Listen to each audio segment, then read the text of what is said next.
Okay, sige guys, so batian ako.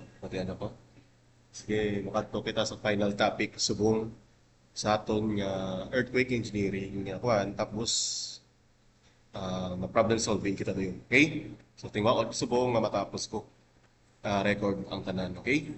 So kung hindi lang, okay sa Thursday ang iban. Sige, siguro na no? Okay, sige. Kadto na kita sa topic which is subong it's all about the story drift theory, ang overturning sa ato nga mga buildings, ang building separation, dinas ko nga, kung kadang kilanglan yung mga requirements da, kaga ang earthquake load equation nga kinanglan natin gamit for sa aton pag-design sa aton nga earthquake resistance nga mga buildings. Check mo na kung record yun no? Ay record sa goods. Okay, sige. Sige. So, subuong nalain naman matsyag ko. So, napaiway ko na, wala akong stress kay last week, grabe ko stress ko nga, pati sa second year ko, galagas mo ka topic, so, halin sa aga, gawa kalay ko, so, subong, managtapos na, so, mugito ko nga natrangkaso ko sa weekend, why kay ko ka bangon sa akong nagdaan. Sige, pasensya yun ako, kay subong, kamo naman ako ni prioritize. Sige, post mo lang ng earthquake engineering kag fourth year naman kamo at basic. So all about story drift, overturning building separation, earthquake load design, earthquake load equation. So based yapon sa ato niya NCP 2015, section 208. So kato kita sa story drift. Ano ko ng story drift? Story drift amo ni siya ang imo bala nga imo ni example ang amo ni mga structure. Kung maglinog kung if your structure is undergoes earthquake, so amo ni kita nyo ning araw nga ni mayara kita horizontal earthquake force nga kapakadto dito gabutong dito or kapasway sa mga buildings. It is the horizontal force deforms the structure pakadto diri kagay imo nga shear para sa dalom. Tapos makita mo ang delta di nga imo which is the displacement between sa imo original nga grid lines ang imo nga kakakuan nga column, so muna lang do gasway kamo. May feeling ka nga gasway ang imo nga building. So amo na ang ginatawag nato nga story drift, di ba? It sa iya mismo nga ngalan. So mayroon kita ginatawag nga maximum inelastic response displacement which is ginatawag nato nga delta M. So ano ni kuno maximum inelastic response displacement? So it is the total drift or story drift that occurs when the structure is ejected or subjected to the design basis ground motion.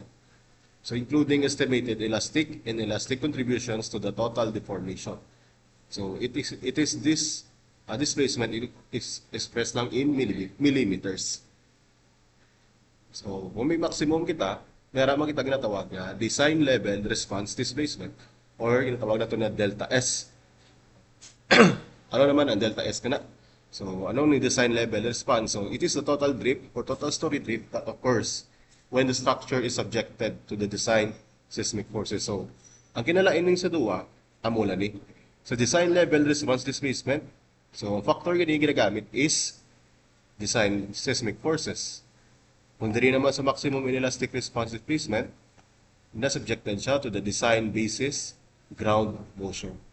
So, including ang estimated elastic and elastic contributions to the total formation. So sorry drift, mayara kita mga drift limits. Duduman nyo itong ang aton ni values ng T.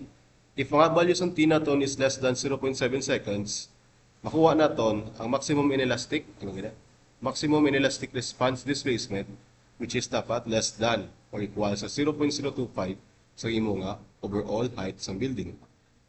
Which is the same lang sa if your period or structural period is equals to 0.7 or greater than 0.7, ang imo nga maximum inelastic response displacement is should be less than or equal sa 0.02 sa times the overall ng imo nga height building.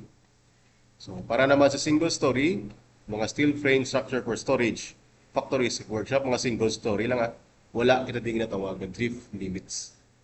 Okay, drift limits. Next. Para naman sa ato sa P delta FX.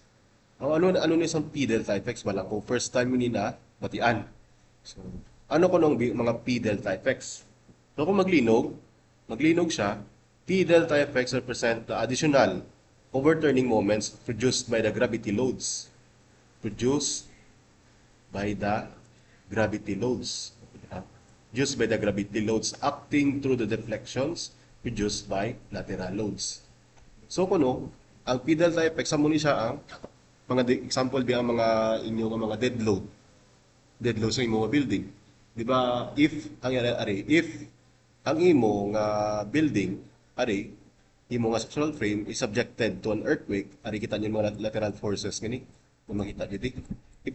If this structure is subjected to earthquake, so ang P delta FX kapaduga ang mga gravity loads, if ang mga gravity loads gadugang through the deflections produced by the lateral loads produced by these shear forces ngani or lateral forces ngani, ang mga gravity loads naton kuno sa aton nga every single story sa aton nga building like sa 5th floor, 4th floor, 3rd floor mga dead loads nga ara dira kadugang sa displacement sa aton nga ginakos ang lateral loads natin. Okay. In high-rise design, important secondary moments and additional story drifts can be developed. In high-rise design, important secondary moments and additional story drifts can be developed in the lateral force resisting system by P delta effects. Are the results of the axial load P in the column being moved laterally by horizontal displacements. Example, di ba ang imo nga column na kung subjected base ang imo nga column, di ba ang column ginasalo ya ang weight nga halin sa beam, di ba? Halin sa slab. Okay? O ano na ang distribution of loads kini? Halin sa slab, makadto sa beam, makadto sa girder, makadto sa imo din nga column. So, ang column na subjected sa salat sa imo nga mga shear forces or yung ginatawag nga B. So, if gitugang pa kita ang weight ang weight sa mga dead loads mo sa every single story are the result of axial load P in a column being moved laterally by horizontal displacements. So, thereby causing additional secondary column and girder moments. So, mayara na nga ako nga effect sa una-una sa diri sa muna nga structural member kapadugang pagit imo nga mga gravity load sa muna. So that is all about the P delta effects. So mayara kita talangkasan gyapon sa P delta effects. So, P delta effects must be considered when ang imo nga secondary moment to the primary moment, ang ratio nila duha is greater than if greater than sa 0.10 ni mga value or equal. Okay? Ano ni ang imo nga delta x? Theta x. So the theta x amo ni stability coefficients for a certain story member. So px naman naton amo ni ang total vertical load which is unfactored pa na siya. Total vertical load on all columns in a certain story. Ang imo naman nga delta x, Sx, amo ni ang story drift due to the design base shear. Ang Vx mo naman, amo ni ang design base shear in a certain story, kag ang imo nga Hx in a certain story. First bay kung second floor pala na, siyempre second floor mo na lang imo nga i-analyze dira. So that is all about P delta effects. P delta effects is all about the gravity the addition of the gravity loads to the lateral loads na may cause sa secondary moments sa column kag girder moments. Okay. Overturning. So, every structure shall be designed to resist the overturning effects caused by earthquake forces specified in section 2852.3. Bago kita masunod, ano na yung overturning? Mera, di ba sa aton nga hydraulics, mera kita ginatawag nga overturning, madali lang. May ginatawag kita nga overturning kag righting movement, di ba? Example, mera ka di dam. Paridam mo. Tapos mera ka di tubig nga water line mo diri. Yan. Wala. Ano ang mga forces ang gapa overturn sa aton nga dam? Ano nga forces na ano ang forces nga gapa overturn sa aton nga dam? Siyempre, ang force sang imo nga tubig. Just ka pa muna, di ba? Samtang kapadalom kuno nga kapadalom ang imo samtang kapadalom ang tubig, mas kitako ang pressure, di ba? Which is amo ni ang force due to water sa inyo hydronics. So, may ginatawag kita diyon niya, diri, hill diri,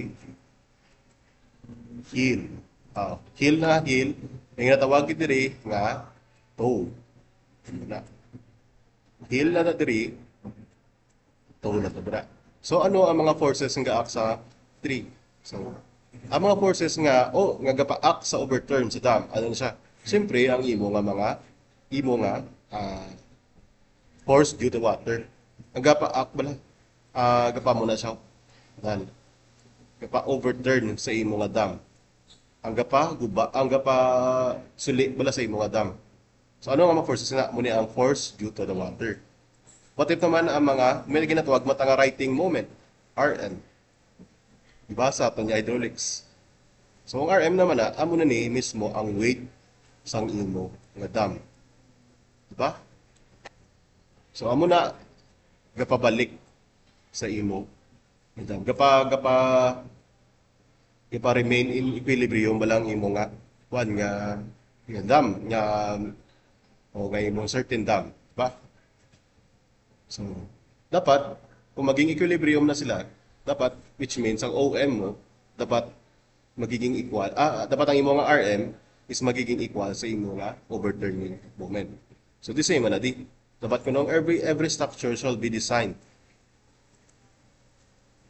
Every structure shall be designed to resist the overturning effects caused by earthquake forces specified in Section 2. At any level, the overturning moments to be resisted shall be determined using those seismic forces Ft, Fx that acts all levels above the level under consideration. So, kung sa earthquake engineering naman, nga topic, dari example, kung may mga portal frame kadi, example nga kadi 3-story, 4-story, dari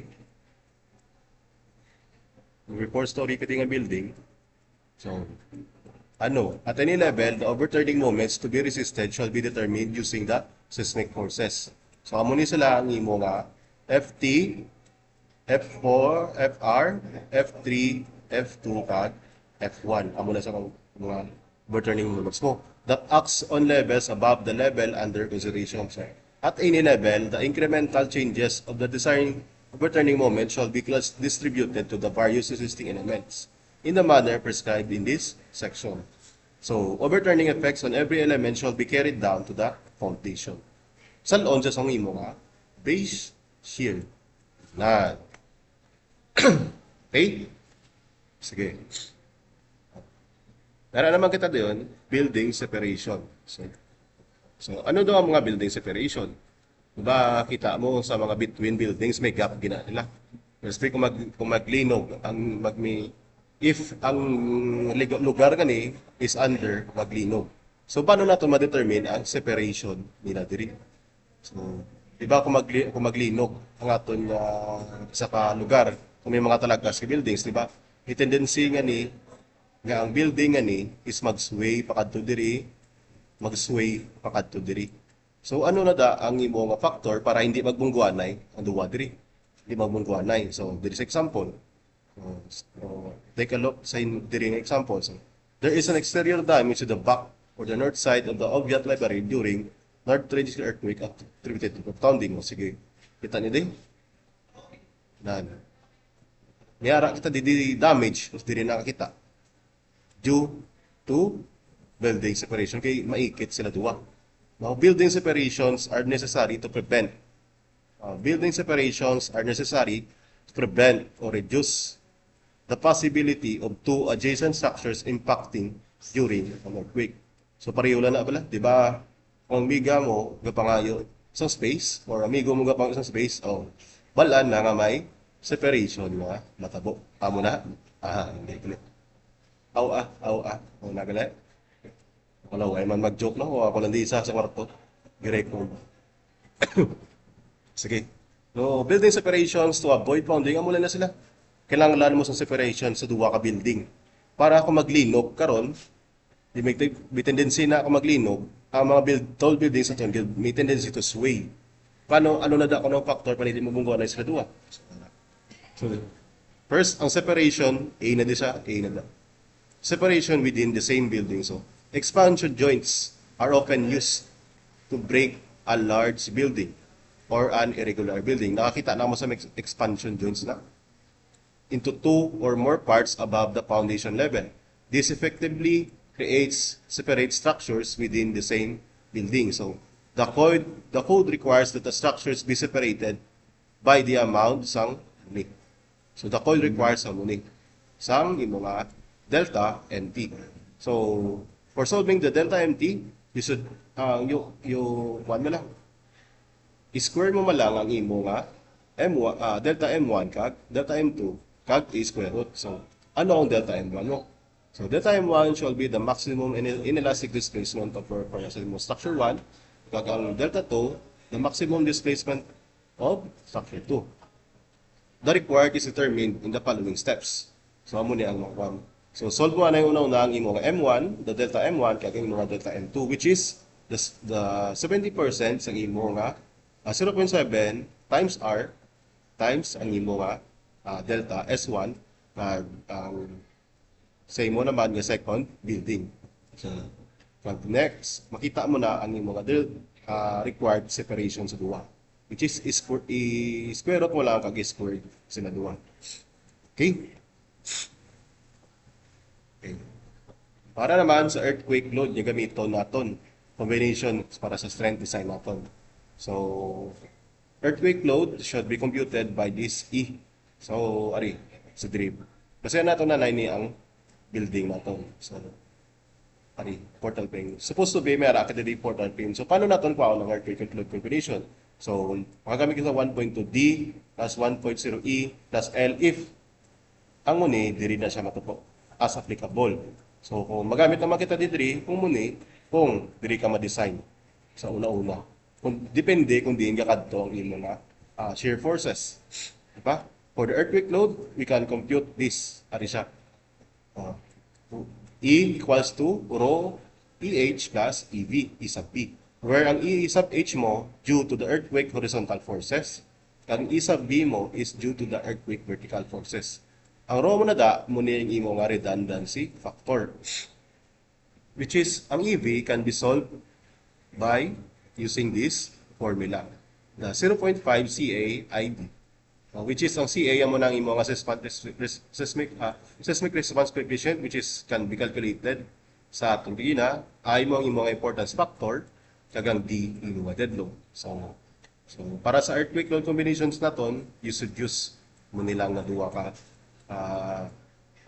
criteria as applicable. So, sige, may next pa? Okay, sige.